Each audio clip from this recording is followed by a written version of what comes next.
Hello friends, good morning. कैसे हैं आप सब? Welcome back wifi study with Nandini. और आज हम डिस्कस करेंगे 23 अप्रैल के करंट अफेयर। और सबसे पहले हम मॉर्निंग के थॉट के बारे में बात करते हुए आगे बढ़ते हैं, जैसा कि आप सबको पता ही है। आज का विचार: अवसर सूर्य उदय की तरह होते हैं। आप ज्यादा देर करेंगे तो आप उन्हें गवा देंगे।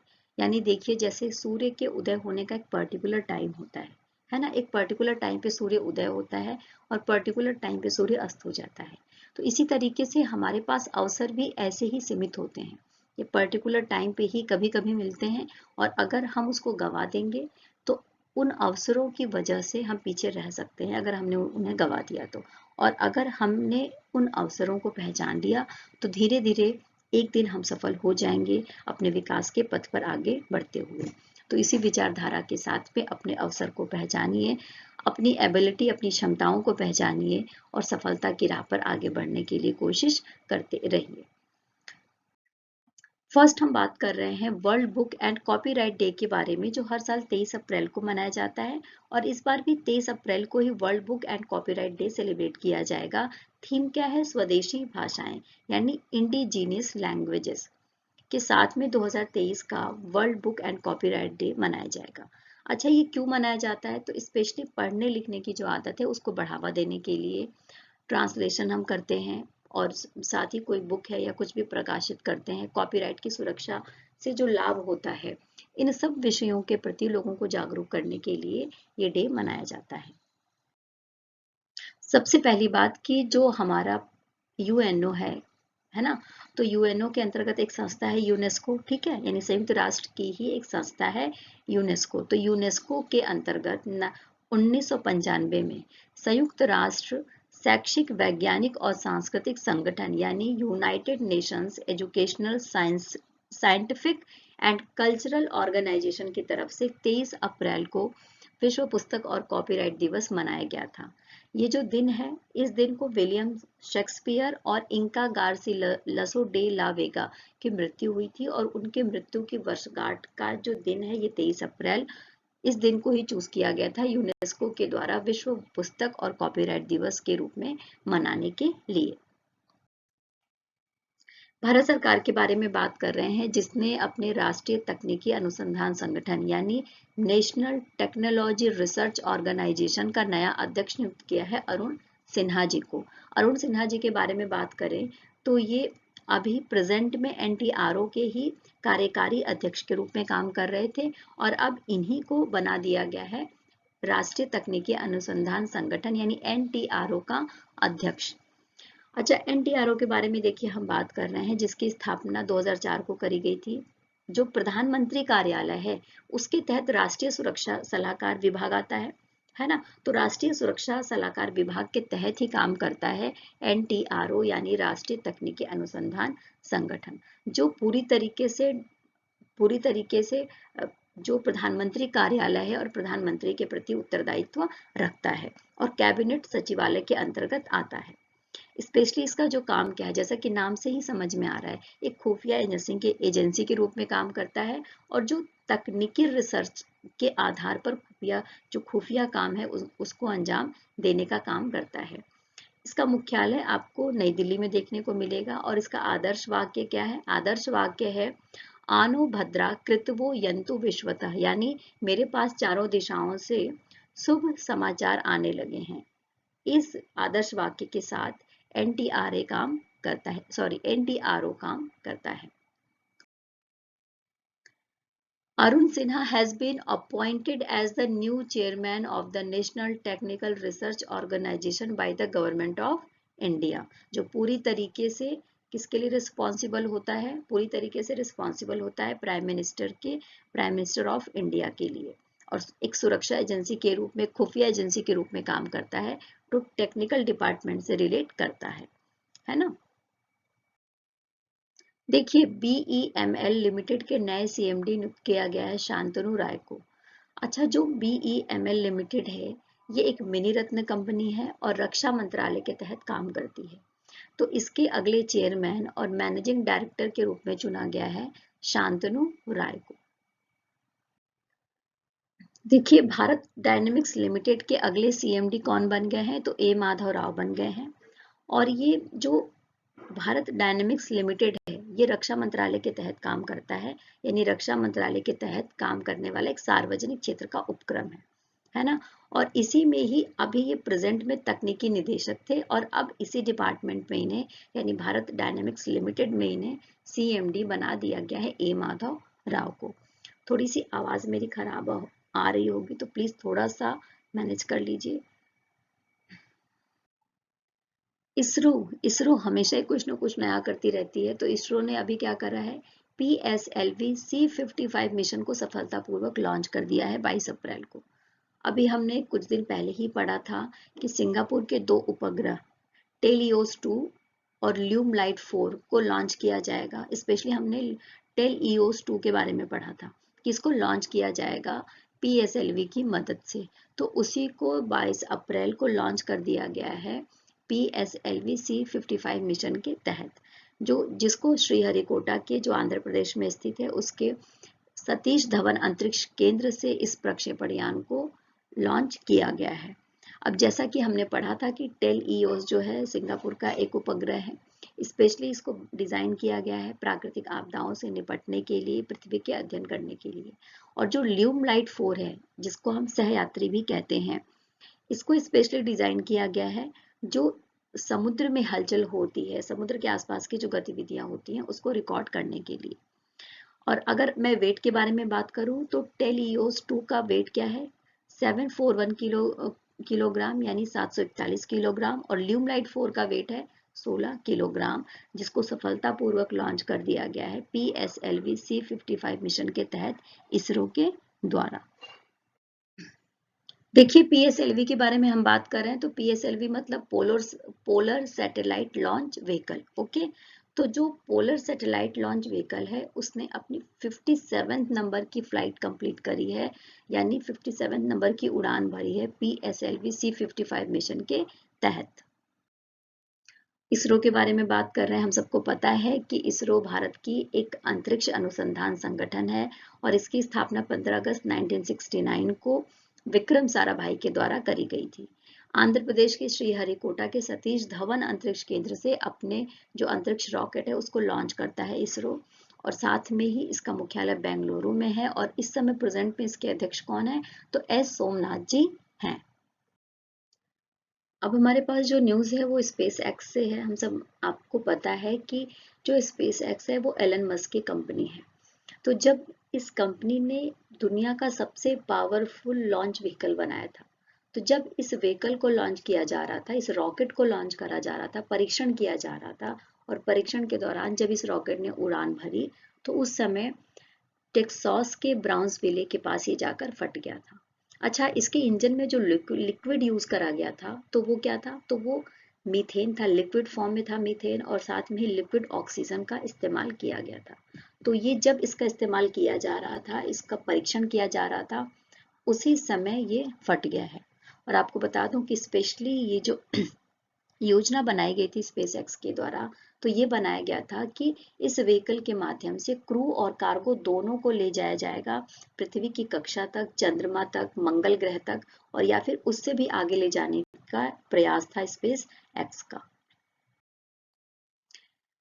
Space x next generation starship. अच्छा, स्टारशिप हम तब कहते हैं जब स्टारशिप स्पेसक्राफ्ट और सुपर हैवी रॉकेट, इन दोनों को मिलाकर स्टारशिप कहा जाता है। तो इन दोनों के साथ मिलकर बनाया गया था इस सबसे ज्यादा पावरफुल व्हीकल को, जो स्पेस एक्स के द्वारा बनाया गया था। इसके वेट के बारे में अगर मैं बात करूं, तो इसका वेट कितना था, ये कैपेबल कितना था, कितना वेट कैरी कर सकता था, तो 150 मेट्रिक टन को ये कैरी कर सकता था। और स्पेशली ये बनाया गया था कि एक क्रू को, एक कार्गो को ले जा सके अर्थ के एटमॉस्फेयर तक, या फिर जो मंगल ग्रह है, जो हमारा चंद्रमा है, वहां तक इसको ले जा सके, या उससे भी आगे ले जा सके। मंगल ग्रह, अच्छा, इसका उद्देश्य जैसा कि मैंने आपको बता ही दिया है कि इस पृथ्वी की कक्षा, चंद्रमा और मंगल ग्रह तक ले जाने का इसका उद्देश्य था। और साथ में स्पेस एक्स के बारे में बात कर रहे हैं तो एलन मस्क की कंपनी, जैसा कि हम सबको पता ही है, क्योंकि एलन मस्क का नाम हम कई बार सुनते रहते हैं, न्यूज़ में सुनते रहते हैं, इनके काम की वजह से सुनते रहते हैं, और इनका जो एटीट्यूड है आगे बढ़ने का, उसकी वजह से काफ़ी ज़्यादा फेमस है और युवाओं में तो बहुत ज़्यादा फेमस है ये। तो इनकी एक निजी कंपनी है स्पेस एक्स, ठीक है, और स्पेशली ये नासा के साथ मिलकर काम करती है। और जो नासा के कर्मचारी हैं या फिर जो अंतरिक्ष यात्री हैं जो जाना चाहते हैं, उनको अंतरिक्ष स्टेशन तक पहुंचाती है। यानी जो अंतरिक्ष स्टेशन है ना, अंतर्राष्ट्रीय अंतरिक्ष स्टेशन, जिसको हम आईएसएस कहते हैं, वहां तक भेजने का काम किया जाता है। अच्छा, इसके पहले 30 मई 2020 को स्पेस एक्स क्रू ड्रैगन पर सवार होकर आईएस तक भेजा था इसने 2 अंतरिक्ष यात्रियों को। किसने? स्पेस एक्स ने। देखिए, नेक्स्ट न्यूज़ है एस जयशंकर जी से रिलेटेड। एस जयशंकर जी विदेश मंत्री हैं भारत के, और जैसा कि हम सबको पता है कि काफ़ी ज़्यादा एक्टिव रहते हैं ये। आप इनसे रिलेटेड डेली कोई ना कोई न्यूज़ देखेंगे, और कहीं ये समझौता कर रहे होते हैं, वो होते हैं किसी मीटिंग को संबोधित कर रहे होते हैं, तो कहीं पर कुछ ना कुछ ये काम कर रहे होते हैं। और इन्होंने भारत की विदेश नीति को बहुत ही अच्छे से संभाली हुई है, जैसा कि हम सबके सामने जो भी न्यूज़ आती है उसके अकॉर्डिंग मैं बोल रही हूँ। तो 21 अप्रैल से ही ये गुयाना, पनामा, कोलंबिया, डोमिनिक गणराज्य और सूरीनाम की यात्रा पर है ना। तो यहीं पर हम देख रहे हैं कि इन्होंने गुयाना की राजधानी जॉर्ज टाउन में जो चौथी भारत कैरिकॉम मंत्री स्तरीय बैठक है उसकी सह अध्यक्षता करी है। जो ये बैठक हुई है, इसमें स्पेशली जो देश हैं उन देशों के बीच में सहयोग को बढ़ाने के लिए, दोनों देशों के बीच में सहयोग को बढ़ाने के लिए, व्यापार के मुद्दों पर, जो जलवायु परिवर्तन हो रहा है, अंतर्राष्ट्रीय सौर गठबंधन जिसका भारत अध्यक्ष है, स्वास्थ्य डोमेन के बारे में, और एग्रीकल्चर से रिलेटेड जो भी बातें हैं उस पर फोकस किया गया है, और एक दूसरे की हेल्प करने की बात कही गई है भारत और गुयाना की तरफ से। अच्छा, 21 को जब ये गए हैं तो सबसे पहले इन्होंने मीटिंग करी है सूरीनाम के अल्बर्ट रामदीन से, और यही मीटिंग से इनका जो पूरा ये 9 दिन तक इनका जो ये ट्रिप है वो स्टार्ट हो गया है। यानी 9 दिन तक इन देशों की यात्राएं करेंगे, और वहां पर इन्होंने गुयाना में जो चौथी भारत कैरिकॉम मंत्रिस्तरीय बैठक है उसकी से अध्यक्षता भी करी है। देखिए, जब अब हम बात कर रहे हैं कैरिकॉम के बारे में, कैरिकॉम को जब हम फुल फॉर्म में बोलते हैं तो बोलते हैं कि कैरेबियन समुदाय और कॉमन्स मार्केट। ओके, कैरेबियन समुदाय और कॉमन्स मार्केट को हम कैरिकॉम बोलते हैं। इसमें आप देखेंगे तो एक तरीके का पॉलिटिकल और इकोनॉमिकल संघ है, यानी एक तरीके का पॉलिटिकल और जो इकोनॉमिकल कंडीशन के ऊपर निर्मित किया गया एक संघ है, एक संगठन है, जिसमें आपको पूरे अमेरिका के और अटलांटिक महासागर के 15 सदस्य देश मिल जाएंगे देखने को। स्पेशली इसका जो उद्देश्य है वो जो भी सदस्य देश हैं जिसके, उनके बीच में आर्थिक विकास को बढ़ावा देना और आर्थिक विकास के लिए सहयोग को करना है, पॉलिसी बनाना। और साथ में पॉलिसी बनाने के साथ साथ में आर्थिक विकास को लेते हुए पॉलिसी बनाते हैं, और एक दूसरे के साथ मिलकर काम करने के लिए इस कैरिकॉम यानी कैरेबियन समुदाय और कॉमन्स मार्केट को बनाया गया है। इसकी स्थापना कब करी गई थी? तो इसकी स्थापना करी गई थी 1973 में चौगुरामास की संधि के दौरान। चौगुरामास संधि के दौरान इसकी स्थापना करी गई थी। गुयाना के बारे में बात करना है, जैसा कि आप मैप में देख सकते हैं, हमारा जो दक्षिणी अमेरिका महाद्वीप है उसमें गुयाना आपको उत्तरी हिस्से में देखने को मिल जाएगा। इसका आधिकारिक नाम है कोऑपरेटिव पब्लिक ऑफ गुयाना।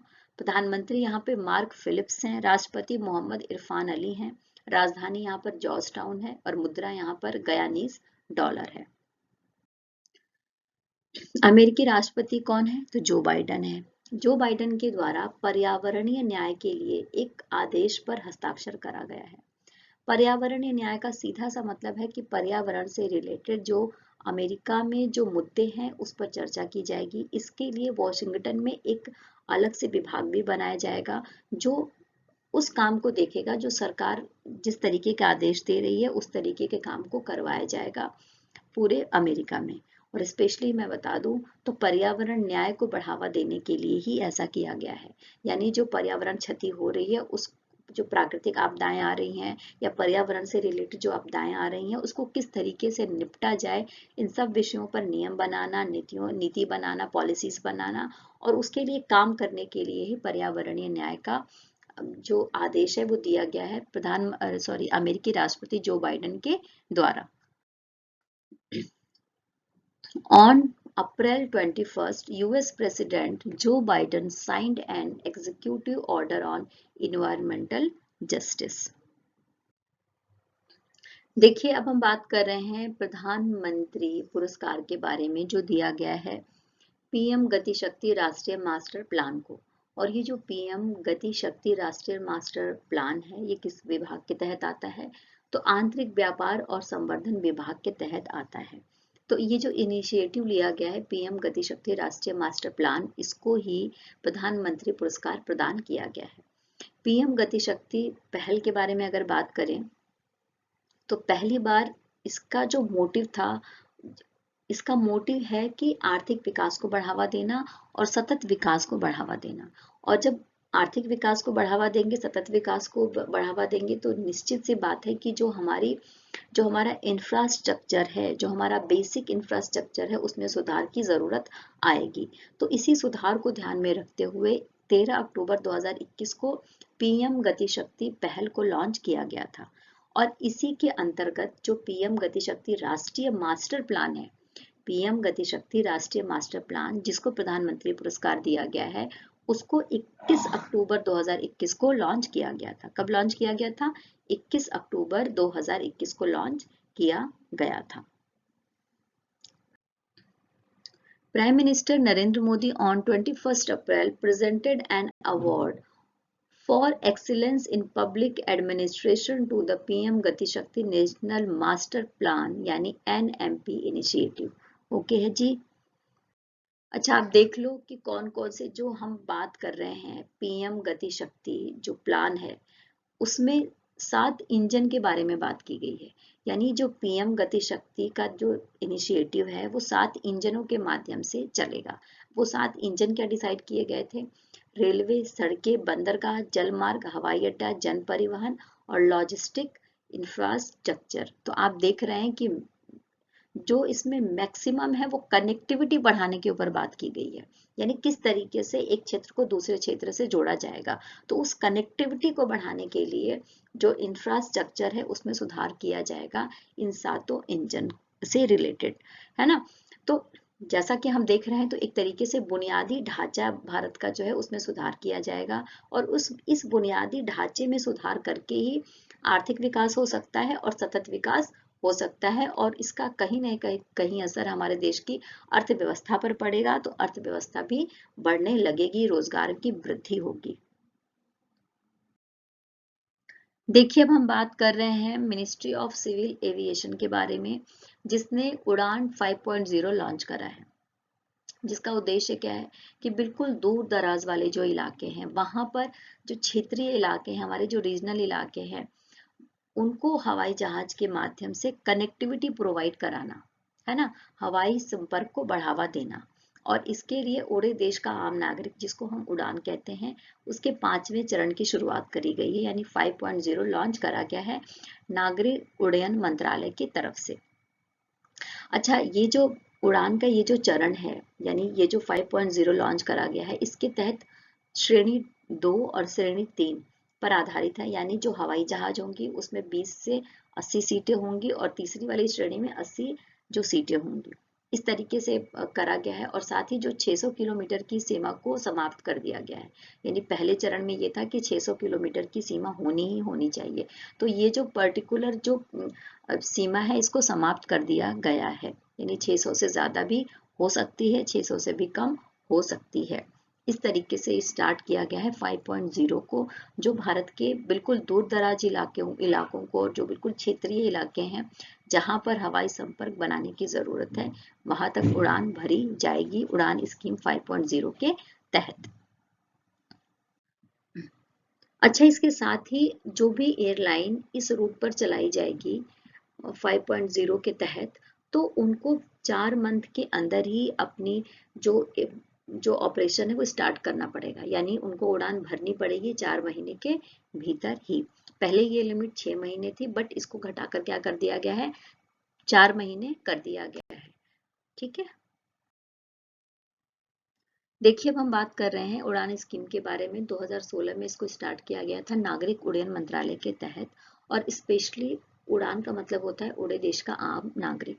तो एक क्षेत्रीय कनेक्टिविटी योजना के तहत इसको लॉन्च किया गया था। आम नागरिकों को सुविधाएं प्रदान करने के लिए लॉन्च किया गया था, जिससे कि देश के जो दूर दराज के इलाके हैं वो हवाई मार्ग से जुड़ सके और आम नागरिकों को हवाई जहाज की जो सुविधाएं हैं वो प्राप्त हो सके। जी, एक टेनिस खिलाड़ी हैं जयदीप मुखर्जी, उन्होंने अपनी ऑटोबायोग्राफी लिखी है जिसका नाम है क्रॉस कोर्ट, और इसका विमोचन किया गया है 21 अप्रैल को रमेश कृष्णन और सोमदेव देव वर्मन की उपस्थिति में, जो एक भारतीय टेनिस खिलाड़ी हैं।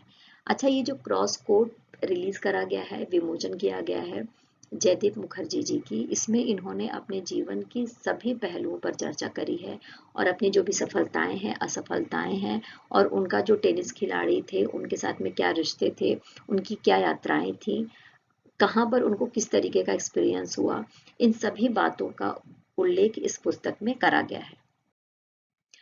2023 में जिन पुस्तकों के बारे में हमने बात करी थी, तो कुछ इंपॉर्टेंट पुस्तकें मैं लेकर आई हूँ, थोड़ा सा हमारा रिवीजन हो जाएगा।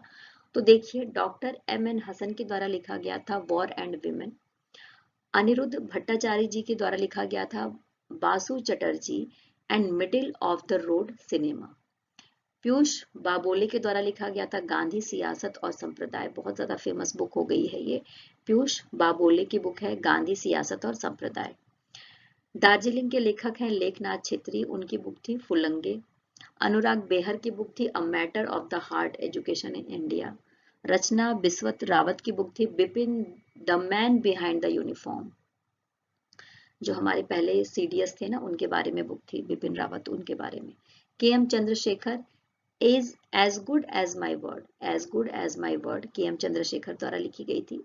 और पूर्व सांसद डॉक्टर कर्ण सिंह ने बुक लिखी थी Mundaka Upanishad, the gateway to eternity, the gateway to eternity.